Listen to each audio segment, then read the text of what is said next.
लोग अपने जीवन के सत्य को बताने से बचना चाहते हैं, डरते हैं क्योंकि डर इनका स्वाभाविक है। डरते हैं इसलिए क्योंकि अगर सत्य का पता चल गया तो उनके रेत से बनाए हुए सारे महल गिरकर कहीं मिट्टी में न मिल जाएं। इसलिए पीठ किए रहते हैं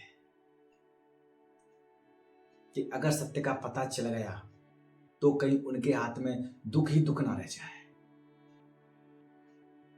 इसलिए आंखें चुरा लेते हैं, इसलिए आंखें बंद कर लेते हैं। लेकिन ये धोखा दिया किसे जा रहा है? ये धोखा स्वयं को दिया हुआ एक आत्मघाती धोखा है। यह धोखा ठीक वैसा ही है जैसा अकड़ू का धोखा है। कहीं आप तो अकड़ू नहीं हो? अगर इस सवाल का जवाब आपके पास नहीं है तो चैनल से जुड़े रहिए। अकड़ू के बहाने हम अपने भीतर का सारा कचरा बाहर फेंकें और सत्य का मार्ग चुन लें। एक बौद्ध भिक्षु की कहानी जो मैं आज आपको सुनाऊं, बहुत अच्छी है। आप गौर से सुनिए 2 मिनट के लिए। नमस्कार दोस्तों, मैं हूं कुलदीप और आप देख रहे हैं सोल का। आज जीवन की इस राह में मैं आपको जापान के 2 बौद्ध भिक्षुओं की कहानी सुनाता हूं। बहुत पुरानी बात है। जापान में 2 बौद्ध भिक्षु रहते थे। एक का नाम तांजान था, दूसरे का नाम एकडो। तांजान बूढ़े थे और समझदार भी थे, लेकिन एकडो ब्रह्मचारी थे, नियमों के सख्त थे। उन्हें अकड़ू भिक्षु भी कहा जा सकता है। एक बार दोनों भ्रमण करके अपने मठ की तरफ लौट रहे थे। रास्ते में तेज बारिश हो रही थी। जब वो मठ की तरफ लौट रहे थे तो उन्हें रास्ते में एक नदी मिली जो बरसात ज्यादा हो रही थी, उसकी वजह से उफान पे थी और उसमें तेज बहाव था। जैसे ही वो नदी के किनारे पहुंचे तो उन्होंने वहां पर एक सुंदर लड़की को देखा। अक्सर लड़की तो सारी सुंदर ही होती हैं, लेकिन वो लड़की कुछ ज्यादा सुंदर थी। लेकिन वो रो रही थी क्योंकि उसे अब घर जाना था। रात्र का समय हो रहा था और नदी का बहाव देखकर वो अंदर ही अंदर डर रही थी। दोनों बौद्ध भिक्षुओं की नजर उस लड़की पर पड़ी। जो अकड़ू भिक्षु था उसने तो लड़की से नजर ही फिर ली, क्योंकि वो तो बाल ब्रह्मचारी ठहरे। कहीं उनका ब्रह्मचर्य खंडित ना हो जाए, कहीं उनको महापाप ना लग जाए। जैसे कि आजकल आप समाज में देख रहे हैं दुर्दशा। हाथ में राम राम राम राम की माला लटकी और निगाह पड़ोसी की खिड़की पे अटकी। यही तो उसके साथ हो रहा है। तो उन्होंने तो भाई अपना तामझाम उठाया तुरंत और नदी में कूदे और तुरंत नदी पार। लेकिन जो तांजान थे उन्होंने लड़की को सहारा दिया। उन्हें उस पर दया आ गई तो उसने लड़की को अपने कंधों पर उठा करके और नदी के पार छोड़ दिया सुरक्षित। और लड़की ने कहा शुक्रिया और वो अपने घर चली गई। फिर क्या था, ये दृश्य जैसे ही अकड़ू ने देखा उसका टेम्परेचर तो 7वें आसमान पे है। उसके अंदर मानो ज्वालामुखी फट चुका। उसके सीने पर सांप लूटने लगे। उसने तो ऐसा मुंह बना लिया जैसे कि शादी में फूफा जी रूठ जाते हैं किसी बात को लेकर और मुंह फुला लेती है। उस वक्त अकड़ू की यही स्थिति हो गई थी। और दोस्तों, ये भी तो बात सही है कि तानजान बूढ़ा बिच्छू उस लड़की को उठा के ले आया और ये नियमों में ही बंधे रह गए, ये ब्रह्मचारी की ब्रह्मचारी रह गए। तो गुस्सा तो आना स्वाभाविक ही है।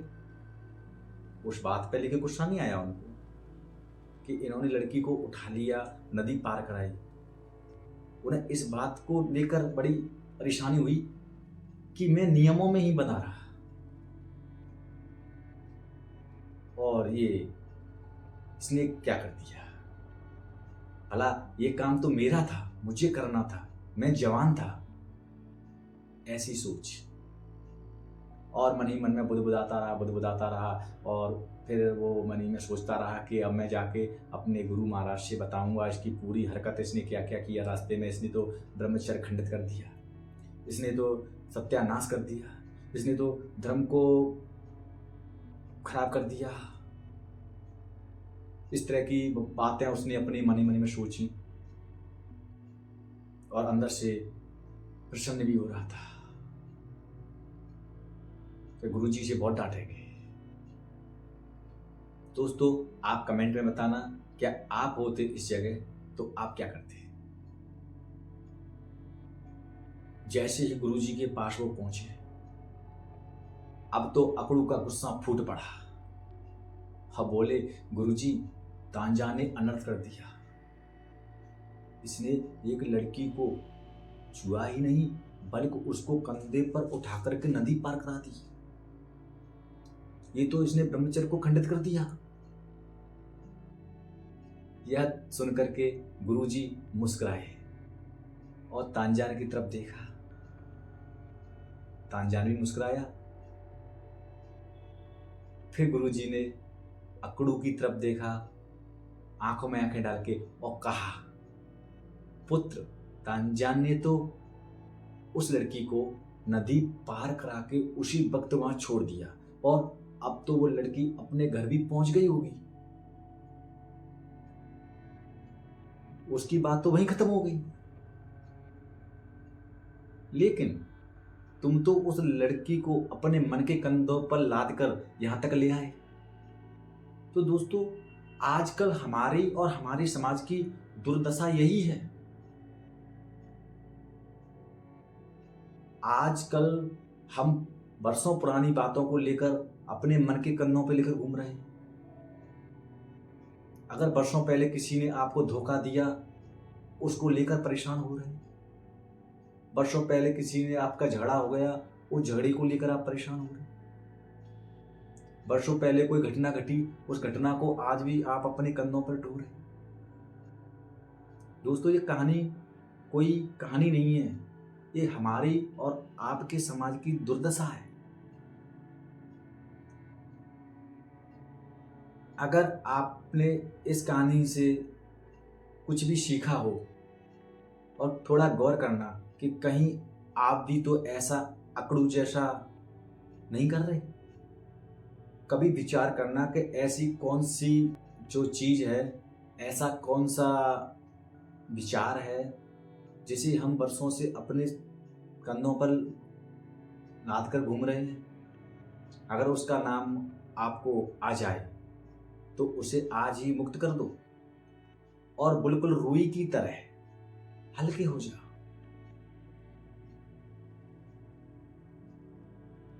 क्योंकि आप यहां पर इस दुनिया में जीने आए हैं, वजन ढोने नहीं आए हैं। इसलिए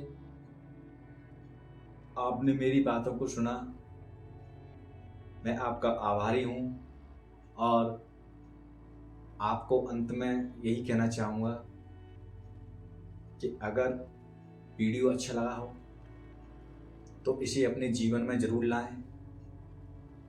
इसको लाइक करें, सब्सक्राइब करें या बिल्कुल ना करें, इससे मुझे रत्ती भर का फर्क नहीं पड़ेगा, क्योंकि मैं सत्य के साथ जीना चाहता हूँ और सत्य को ही सहारे आपको जीना सिखाता हूँ। मेरा सत्य से मतलब है।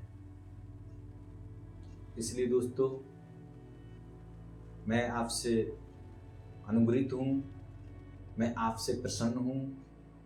आपने मुझे सुना, उसके लिए आपका बहुत बहुत धन्यवाद। और अब फिर मिलेंगे अगली जर्नी के साथ। तब तक के लिए आपको नमस्कार।